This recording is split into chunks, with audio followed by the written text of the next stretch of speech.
This is por versus para for Spanish 3 students. What about me? I'm not Spanish 3. Can I watch? This is por versus para for Spanish 3 students and whoever's curious as well. Because let's be honest, these prepositions trip up anybody because they both translate in English as for. So let's take a step back and look at the big picture.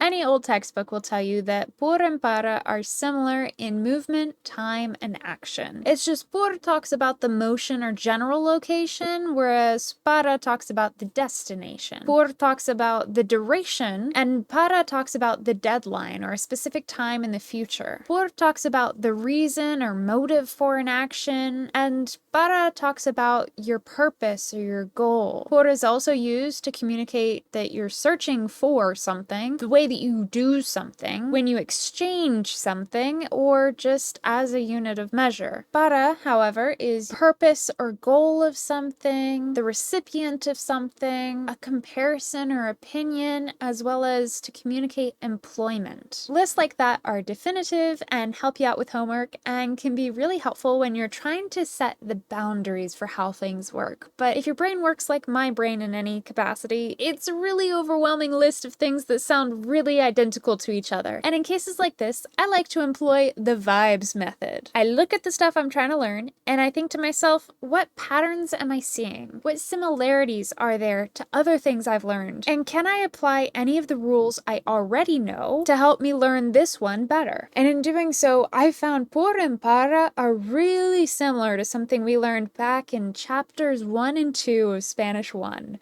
Por has major estar energy and para has major ser energy. Because if you think about it, por talks about your movement through places and time and your motivation. It's super experiential, focused on how you do things. And estar is also experiential. It talks about your emotions and your location. Even estar with the present progressive works here because it's about you experiencing the thing right now as opposed to just in general. ¿Qué estás haciendo ahora? What are you doing right now? Estás viendo este video. You're watching this video. You're not sitting down to watch the video. You haven't already watched it. You're in the process of it. You're in the middle of it. And that's what por is all about. Para, on the other hand, has major ser energy because it talks about movement to places, the deadlines, your reasons for doing things.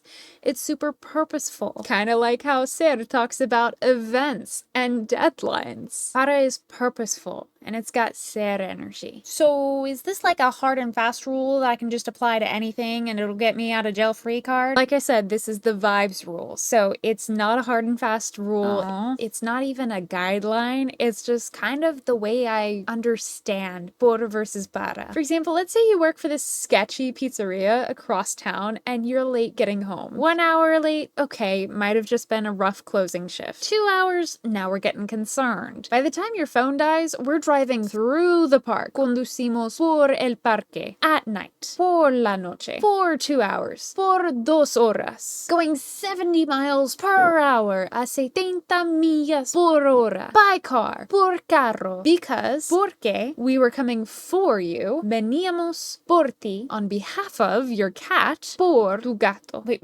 what? Well, because you owed us stuff. We paid $10. $10 for 1 apple. I don't even have a cat. Pagamos $10 por una manzana. Por gives us that story. It's all about the hot goss, el chisme with that estar energy because... Did she say chisme? I mean, maybe I'll stay. How sad is it? Your cat had to wait so long for you. I'm allergic to cat. Whose cat is this? Para, though. Para gives us the report. With para, we're talking about direction towards the pizzeria. Para la pizzeria. We're talking about deadlines, the date and time, because alibis are important. We went para la pizzeria, knowing we had to get to you para el lunes a medianoche, by Monday at midnight, so that we could save you. Para salvarte. Save me from what exactly? Well, we know you work for the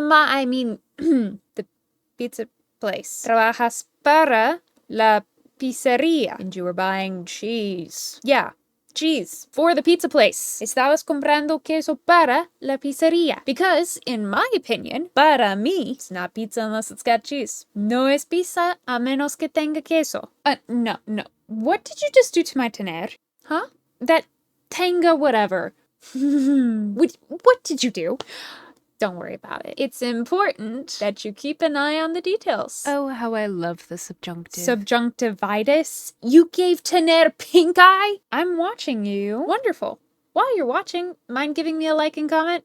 Makes me feel so warm and fuzzy inside. Yeah, I'm gonna give you a thumbs down. Right, so por and para. They're both for, just in different contexts. Por spills the tea, and para gives an alibi. Because por and para are so similar grammatically, it's usually not incorrect to use either one in place of each other. It's just knowing when to use it. Just like you don't want to say mi mochila está verde, my backpack is unripe, when you really mean to say mi mochila es verde, my backpack is green. It's important to know the difference between por and para, because if you don't, we might be spilling the tea to the popo when we should be giving an alibi. Exactly. So let's go over the differences between por and para one more time. Por and para are both used to talk about movement, time, and actions, just in different ways. Por is about the experience. Stuff like going through a place, how long something lasted, how you did something, doing something for someone, what you're searching for, exchanges, and per expressions. Not your cat, but miles per hour, pizzas per day, stuff like that. Por tells you the story, but para, it's about the goal. Stuff like going toward a place, deadlines, the idea that you did something in order to achieve your purpose. It's also for whom something is meant, like a gift, your opinions, and who you work for. Ultimately, in our story, we came por you, but our goal was para, to save you. Make sense? I still don't have a cat.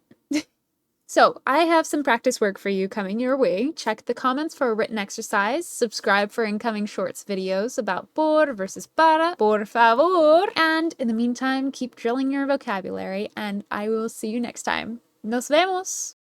Mi backpack. Mi backpack! Ah.